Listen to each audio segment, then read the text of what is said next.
anyone that is going to be sensitive to racial issues and the discussion about this character, please be advised. We are doing this for the sake of analysis and not for political reasons of any kind. Here we go again.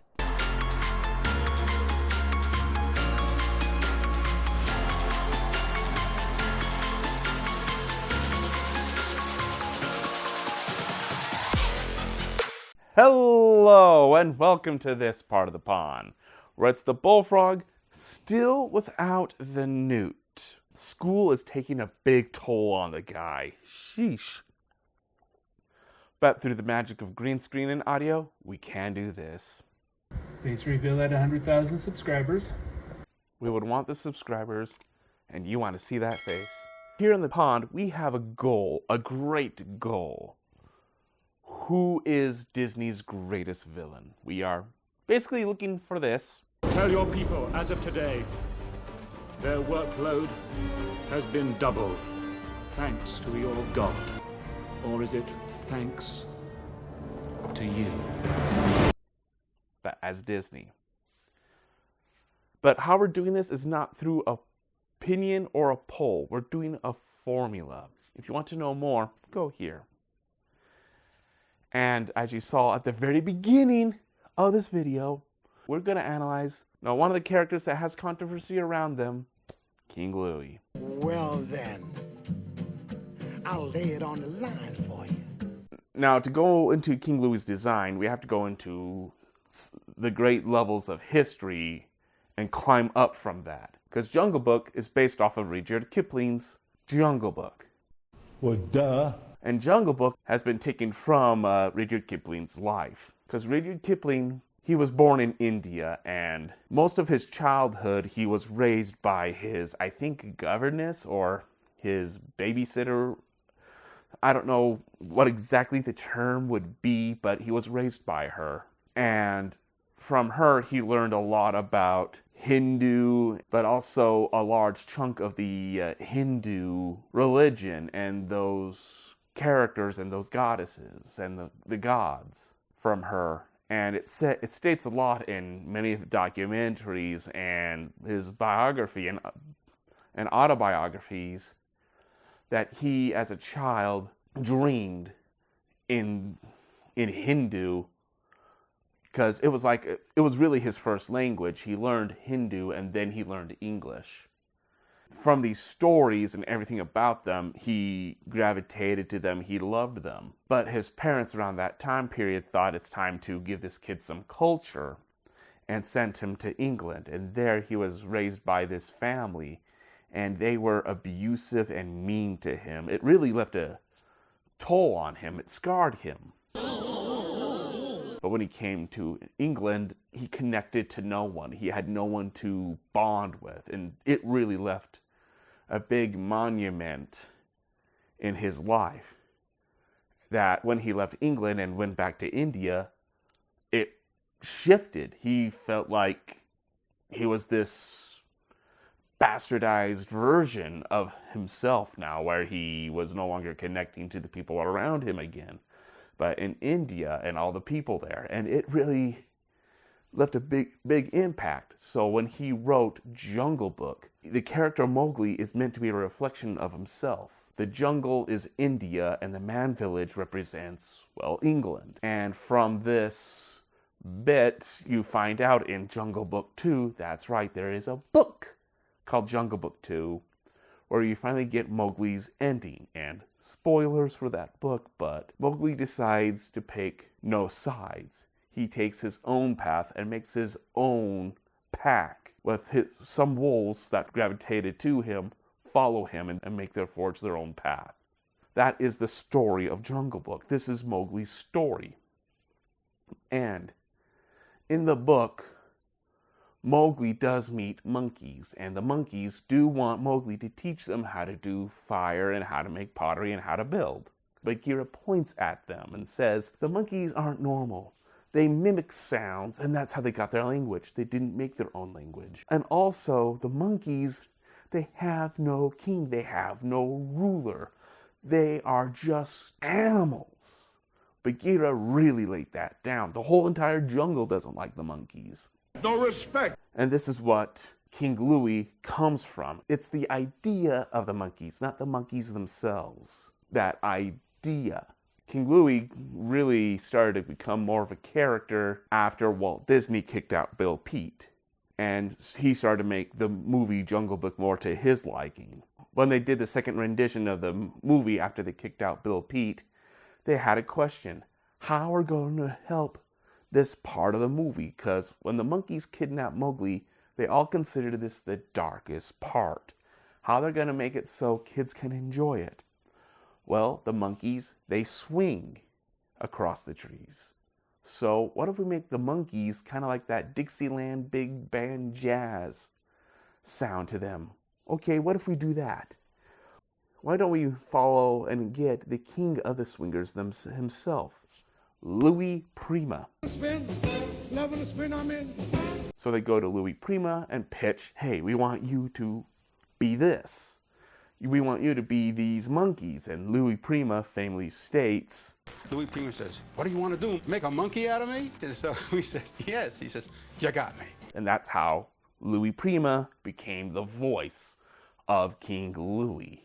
And because of Louie Prima being a big band jazz musician, and the Sherman Brothers and the scriptwriter gave him the jazz wordage, this is where the controversy of King Louie has really been taking hold, because a lot of people highlight that King Louie is the negative stereotypes of Black America around that time period. Look, big bands around that time period were huge, and they were popular, and they were brilliant, really good. I admit I'm a kind of a big band fan, not steeped into it big, but I'm a fan of them. So when you look at the population of the big bands, there's a large population that was Black America. You have Louis Armstrong, you had Nat King Cole, you had a lot of big names, but also you had Frank Sinatra, you had Perry Como, you had the Italian side of big bands. As much as there was the Black America had a huge population into the big band genre, so did Italian America. They were just as big. They were just as prominent as Black America. And yeah, there was white people and also in the big band things. They were big, but not as prominent as Italian America and Black America. And remember this, Louie Prima, he's Italian! Louie Prima is responsible for some of the most iconic songs of the big band swing era. He is huge. He is really called King of Swing in many pockets of the big band genre. So, highlighting the negative aspects of jive, language, how much of it was Italian and how much of it was Black America? Because these two were just as prominent, exchanging with each other. I'm going to be honest, I don't know. And some of you watching this are around my age of 25 to 30 or mid-30s. It's our age demographic doesn't know. We didn't grow up there. Our grandparents and some of our parents grew up in that area. They probably knew more about it. That is, if they did follow that genre of music. All we can say is, yeah, I totally don't get it. I don't know. We got it off the chest, and I need a break. So now we get into the actual character and the actual music that is King Louie being sung and portrayed by Louie Prima. Move your bloomin' ass!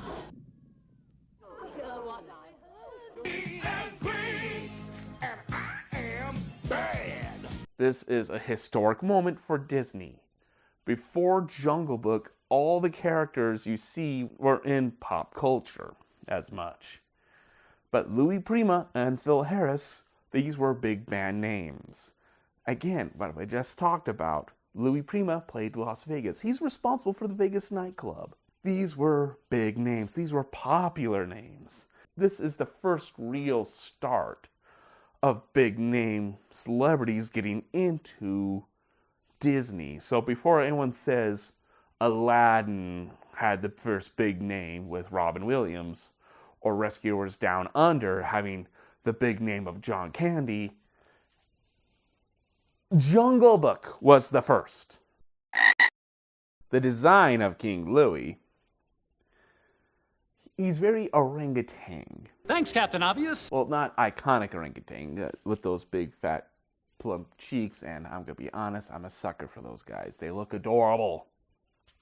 Hey, men can say that. We may look like sissies, but what would you say, or else we'll put out your lights? I'm a fan of them, but King Louie isn't designed after them. He's more designed after the lesser-known orangutans that don't have the fat, beautiful, plump cheeks. There's more of that mouth to him. And that's all I could say about his visual design. We have to go into his audio design, and we kind of talked about who is the voice of King Louie. In a spin, love and spin I'm in. A huge part of this design is, well, the song I Wanna Be Like You. Now I'm the king of the swingers, oh, the jungle VIP. We'll go more into why this is with his presence, but all we can say here is 20 to 10% of King Louie is script. So 80 to 90% of King Louie is music and song. And with music and song, it's all about King Louie singing and King Louie's band, which means this is mostly surrounding Louie Prima and his band and how they affected King Louie's sound. And this is going to be another long segment because it is nuts how much influence they had over King Louie. Before he was named King Louie, he was just known as the King of the Swingers. The character was. But when they recruited Louie Prima and his band, you start to realize how they influenced the character so much. They gave King Louie the name King Louie. He's named after Louie Prima. Well, duh. Louie Prima has a beautiful sound to him. Let's be honest, people. Nice manners. So now, the song, the design that is fully married to King Louie. And for that, we have to go through the lyrics. And if I get lost in music, I am sorry. This is one of my favorite Disney songs, but we have to go through the lyrics. I personally feel like when King Louie says, well, then I put on the line for you, those words, I feel like they deserve to be in the song because it's giving context of him going, well, then, you want to be in the jungle? Well, then, I'll put on the line for you. This is what I'm pitching you. And then it goes into the song. Now, I'm the king of the swingazool, the jungle VIP. I reached the top, had to stop, and that's what's been bothering me. I want to be a man cub, and stroll out into town, and be just like the other med. I'm tired of monkeying around. Oh, ooby-doo, I want to be like you. I want to walk like you, talk like you, cheep-a-too-hoo-hoo. As you can see, an ape like me can learn to be like a man like you. This is the first part of the song. He's pitching and convincing Mowgli, hey, this is what I want. I want to be like you. I want to be human. This is what he's stating. He goes into the song. Now don't try to kid me, man cub. I made a deal with you. What I desire is man's red fire, so I can be like you. So come on, clue me in. Teach me what you do. Give me the power of man's red flower, so I can be like you. And this is starting to build up to the third part of the song. Now, the third part of the song, Baloo kind of states what this part of the song is. Well, man, what a beat. It's King Louie and Baloo the Bear lost in music. They are just now loving it. They are lost. And Baloo is fully under the power, so much so. And he comes in doing his scat bit. There's only a few people I think can fully do scat. Louie Prima, Phil Harris, and Nat King Cole are the best people who can achieve the level of scat. And this part of the song is them just embracing the song, just loving the song. And it repraises the, oh, you, I wanna be like you. I wanna walk like you, talk like you, cheaper too, hoo. As you can see, an ape like me can learn to be like someone like you. Hit me home, daddy. It's basically the end part of the song. It's them lost in music until the song stops. This is part of a huge chunk of King Louie's design, is the song I Want to Be Like You. And this is a lot talked about, or take a breather from. Something little meta about Louie Prima and his band. You'll notice in the song Pennies from Heaven, he does a little scat battle where he's scatting and there's a trumpeter, and the two play off each other and Louie Prima wins. You see that influence in I Want to Be Like You, where King Louie is playing his trumpet, and there's another monkey behind him who's a little independent. Again, we'll go into that in Henchman. He's playing his trumpet, and this leads to a feud with these two fighting against each other. It is reminiscent of Pennies from Heaven. Shooby-doo-wop. Sorry, I still need a break. This is a lot of source material. Here's a little tidbit of the visual. That is the monkeys. When you look at King Louie and the monkeys and how they march along and go through the ruins singing the song I Want to Be Like You, that was inspired by the band. Because when you look behind the scenes footage of the segment of the song I Want to Be Like You, the animators talk how Louie Prima and his band would do this, and they do this at the end of each show of when they were in Vegas.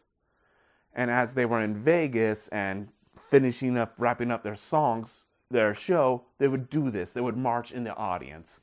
It's all audio more than visual. It's more about the song than anything. And it is one of the best songs out there. And we'll go into another part of the song with Presence. Oh, brother! This is amazing. It's great. It's really fun. And I fell in love with it and started singing at the end. Sorry for the cringe, but it's hard not to sing I Want to Be Like You. So, and it's wrapped around King Louie's design. Face it. It's hard to fight. It's hard to resist. King Louie is a 4 out of 4. It's just too fun of a song. Take me home, daddy! In the spin, level spin under the old black. He's Italian! He's Italian! He's Italian! He's Italian! He's Italian!